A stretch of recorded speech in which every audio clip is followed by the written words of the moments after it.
Toujours dans la série 3, maintenant, correction de l'exercice 3.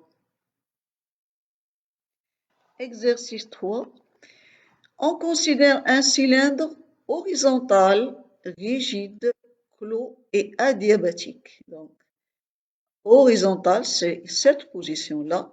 Il y a l'horizontal, il y a le vertical. Ça, c'est vertical. Rigide, ça veut dire il est indéformable. Clos, il est fermé. Et adiabatique, il ne change pas de chaleur. D'accord? Ce cylindre, il est séparé, ça veut dire ce cylindre est séparé en deux compartiments. Donc, j'ai un cylindre qui est horizontal, et il est séparé en deux compartiments par quoi? Par un piston qui est mobile. Ça, c'est le piston mobile. Qui glisse sans frottement. D'accord? J'ai ici le C1 et le C2. Le piston est un isolant thermique. L'isolant thermique, c'est quoi? C'est que il n'y a pas d'échange de chaleur entre C1 et C2, entre les deux compartiments. Et ces déplacements sont supposés quasi statiques. Donc, il y a deux parties. Partie où le système est isolé, partie où le système est non isolé. Petit a, système isolé, et puis on va voir l'autre partie. Un gaz parfait est emprisonné dans chaque compartiment. Donc, on a un gaz parfait. Initialement, donc on a deux temps. Initialement, le piston, il est fixe. Il est fixé. Et comme il est fermé, il est dans une position fixe. Dans C1, dans le compartiment C1, le gaz est dans l'état P0, V0, T0. Donc, initialement, dans le compartiment C1, le gaz est P0, V0, T0. Dans le compartiment C2, l'état du gaz est 2P0, V0 et T0. Et ça, c'est la figure 1. D'accord? Maintenant, on vous dit, on libère le piston. Ça veut dire on a un autre temps. Initialement, c'était P0, V0, T0 et 2 P0, V0, T0. Maintenant, on va libérer, comme ça, on va ouvrir le piston. Lorsque l'équilibre est établi, à un point, le piston, bien sûr, il va être mobile. À un certain temps, on a un équilibre. Il faut, à ce temps-là d'équilibre, déterminer les paramètres P, V et T dans chaque compartiment. Ça veut dire, dans le compartiment C1, il faut trouver P, V et T à l'équilibre, et dans C2, il faut trouver P, V et T à l'équilibre. On donne gamma égale à 1,4, P0 égale à 1 atmosphère, V0 c'est 2 litres, et T0 égale à 300 Kelvin. Donc, petit a, système isolé. Donc, comme on a dit, pour l'état initial, le piston, il est fixé. D'accord? Donc, on a dans l'état initial, le piston, il est fixé. J'ai le compartiment C1 qui est dans un état P0, V0, T0, et le compartiment C2 dans l'état de P0, V0 et T0. Donc ça, c'est l'état 1, l'état initial. Donc l'état final, c'est quoi? C'est lorsque ici on libère le piston et on attend l'équilibre. Donc j'aurai à l'équilibre, ça c'est l'état final. Hein. C'est à l'équilibre. Lorsque je libère le piston il va se déplacer jusqu'à un état d'équilibre. Donc à l'état d'équilibre, j'aurai le piston qui va se déplacer. J'ai les comportements C1 et C2.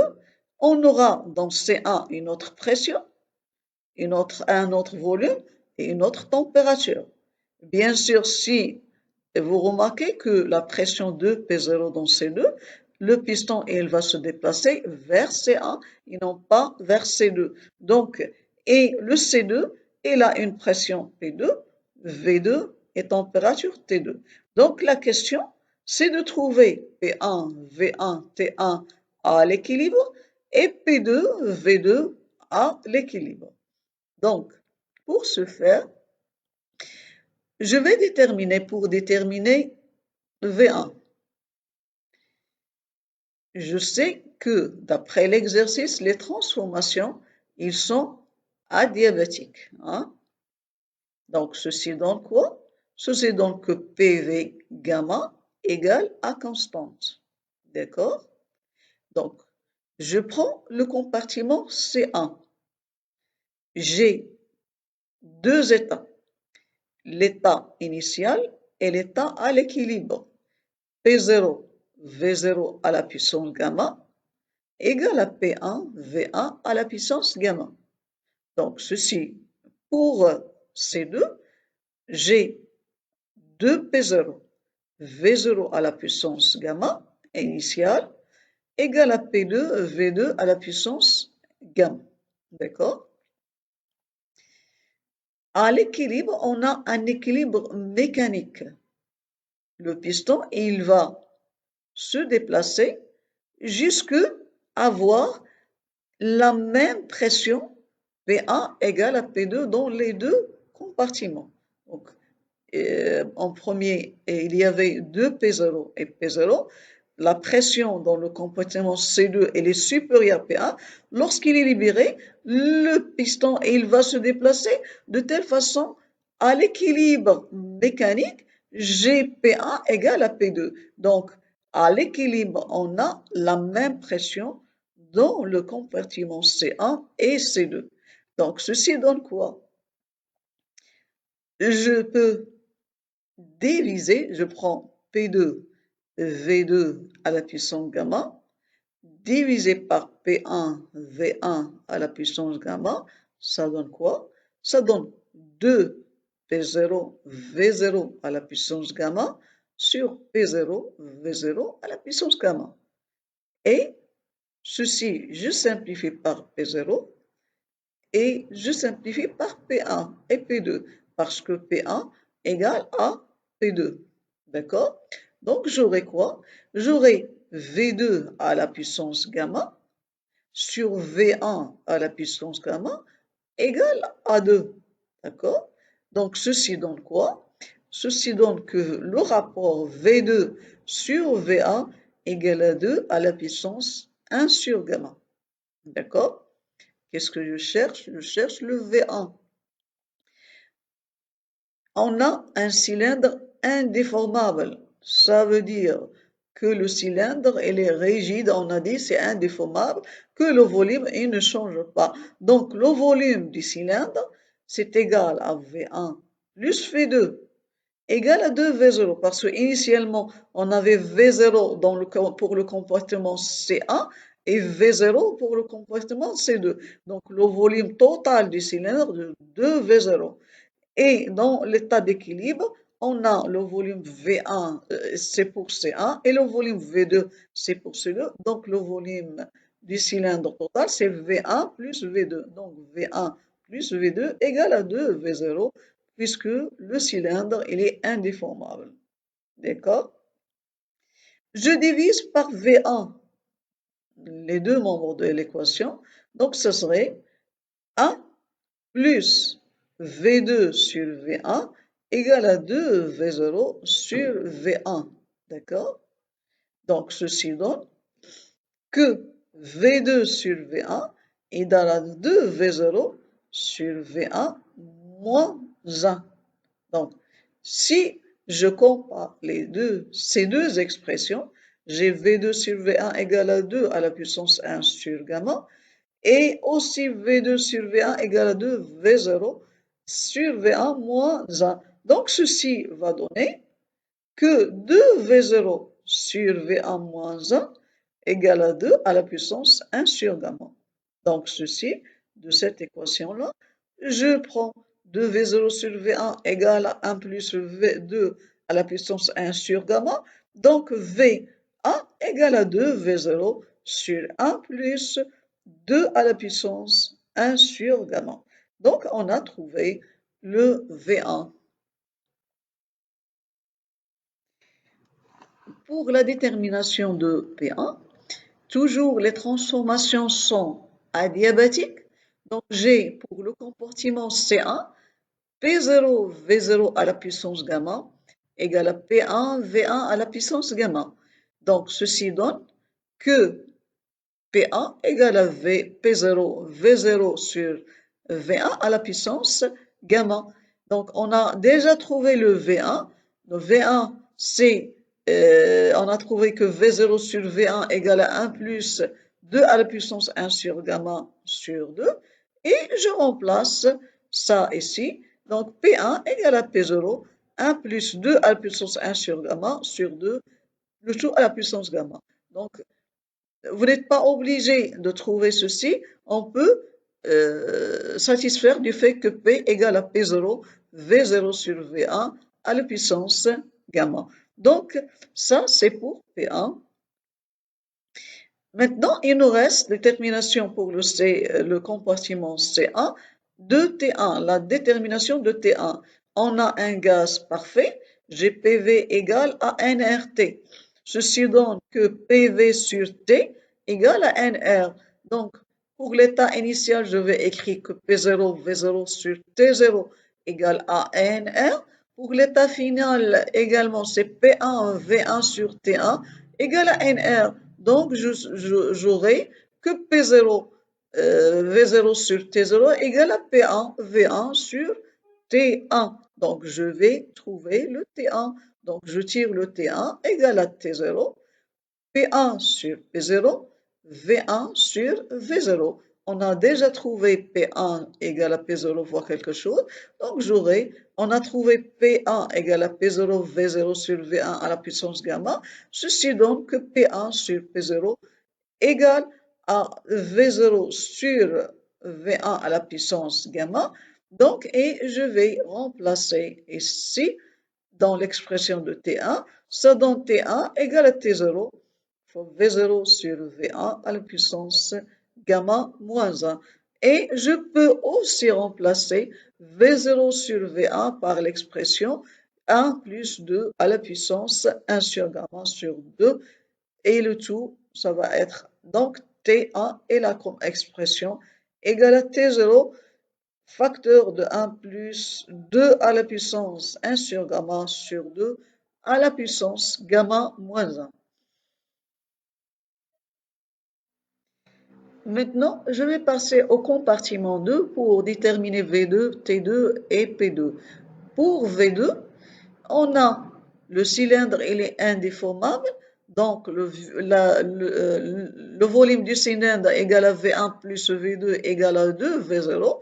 Donc V2 égale à 2 V0 moins V1. On a déjà trouvé le V1 égale à 2 V0 sur 1 plus 2 à la puissance 1 sur gamma.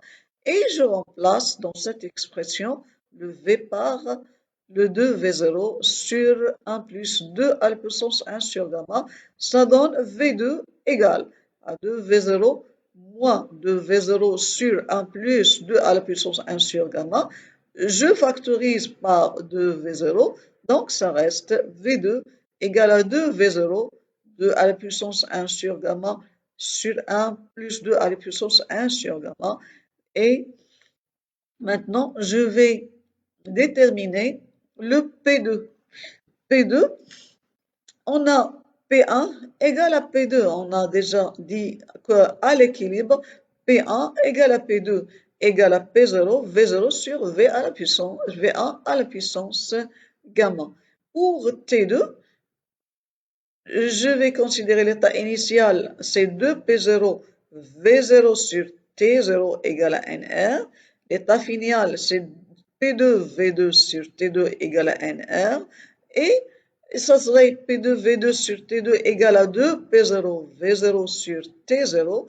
Et je tire le T0, le T2 égale à T0, P2 sur 2, P0, V2 sur V0. Et je passe à l'application numérique. dans T2, je peux remplacer P2 sur P0 qui est égal à P1 sur P0 avec V0, mais c'est pas demandé normalement. Donc l'application numérique, ça vous donne gamma égale à 1,4, on vous donne P0, on vous donne V0, on vous donne T0. Donc vous allez trouver P1 égale à 1,48 atmosphères, V1 égale à 1,5 litres, 51 litres, et T1 égale à 335 Kelvin. Pour P2, toujours c'est 1,48 atmosphères, V2 c'est 2,49 litres, et vous voyez que le volume du comportement D il est agrandi parce que le piston s'est déplacé vers le C1, et T2 égale à 276 Kelvin.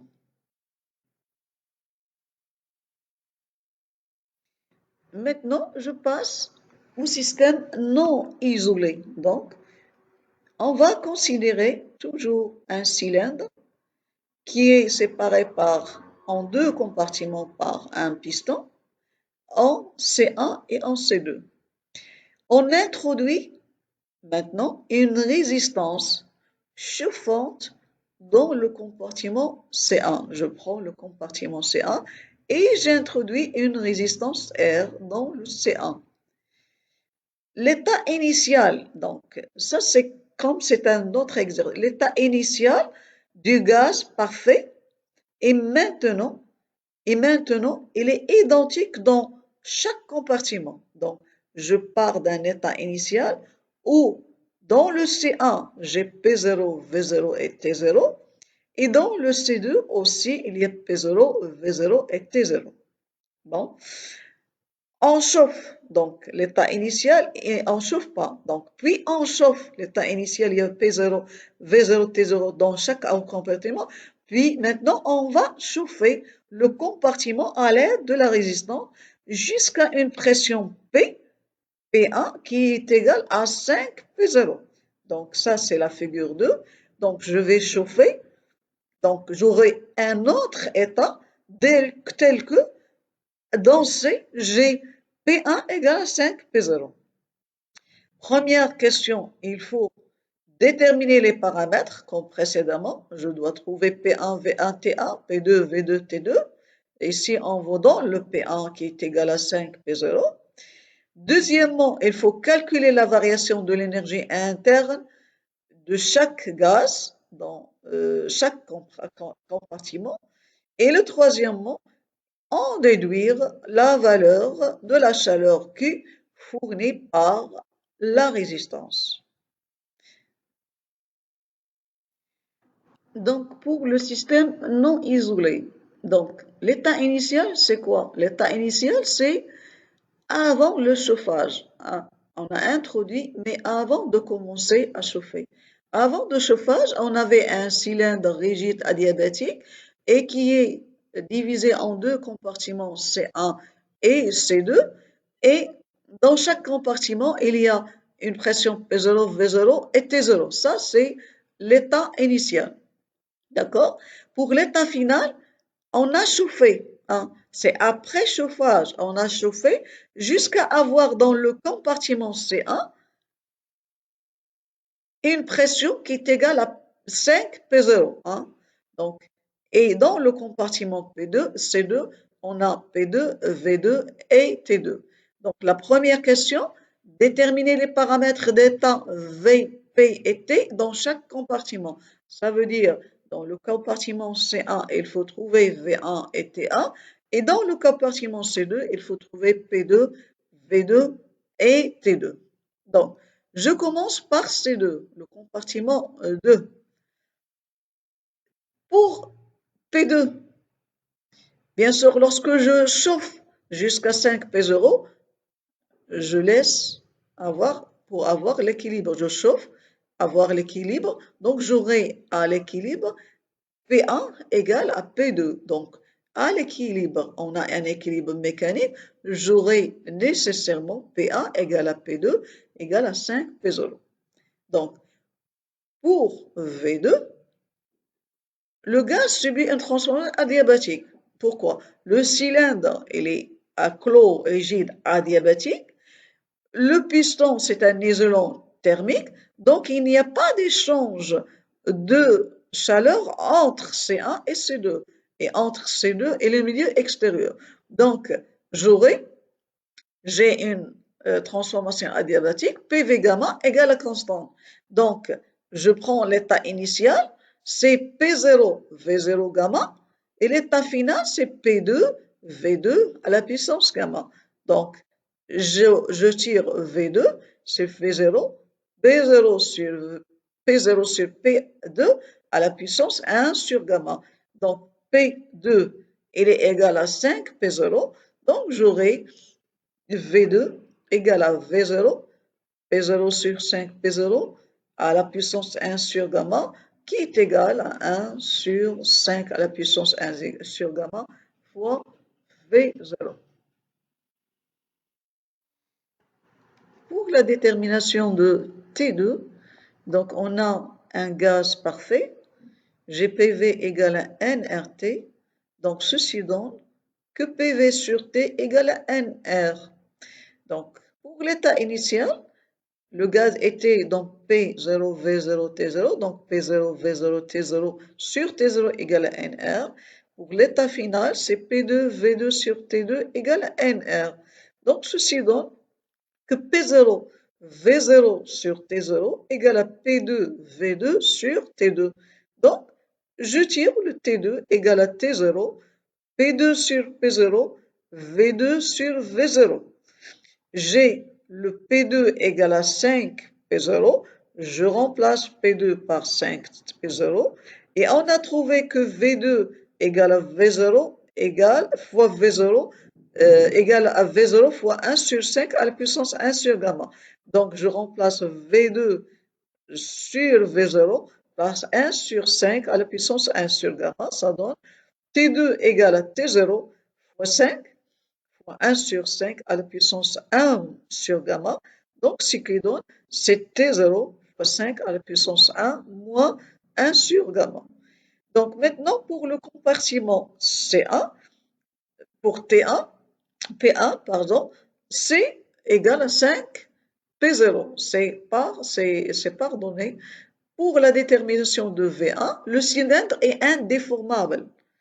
Mais je n'ai pas le droit de dire qu'on a des transformations adiabatiques ici dans C1, parce qu'on a introduit la résistance. La résistance, il va chauffer le compartiment C1, le gaz qui est dans le compartiment C1. Donc, on n'a pas le droit de parler d'adiabatique dans le C1. Le cylindre est indéformable, le volume il est constant, V1 plus V2 dans l'état final égal à 2V0, et ceci donc V1 égale à 2V0 moins V2. On a déjà calculé le V2 qui est égal à V0 fois 1 sur 5 à la puissance 1 sur gamma. Je remplace et je trouve V1 égale à V0, facteur de 2 moins 1 sur 5 à la puissance 1 sur gamma. Pour T1, je fais la même chose que pour T2. État initial, toujours j'ai un gaz parfait, P0, V0 et sur T0 égale à NR. Et l'état final, c'est 5 P0, V1 sur T1 égale à NR. J'égalise, je trouve que 5 P0, V1 sur T1 égale à P0, V0 sur T0. Ceci donne que T1 égale à T0 fois 5 V1 sur V0. On a déjà trouvé le V1, on a V0 et on a T0. Deuxièmement, on va calculer la variation de l'énergie interne du gaz dans le compartiment C1 et C2. Pour C1, je sais que delta U égale à CV delta T, c'est un gaz parfait, c'est T1 moins T2 fois CV. Donc, ou bien c'est P1 V1 moins P0 V0 sur gamma moins 1. Et pour l'application numérique, ça donne 3712,5 joules. Pour le compartiment 2, c'est la même chose, c'est la même formule, et on fait l'application numérique. Troisièmement, on déduire la chaleur fournie par la résistance.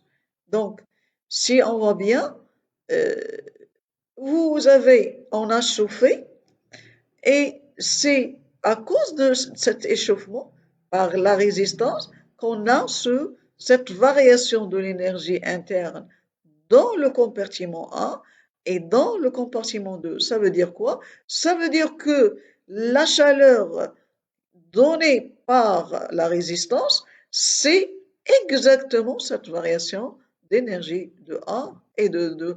Donc, et je fais l'application numérique.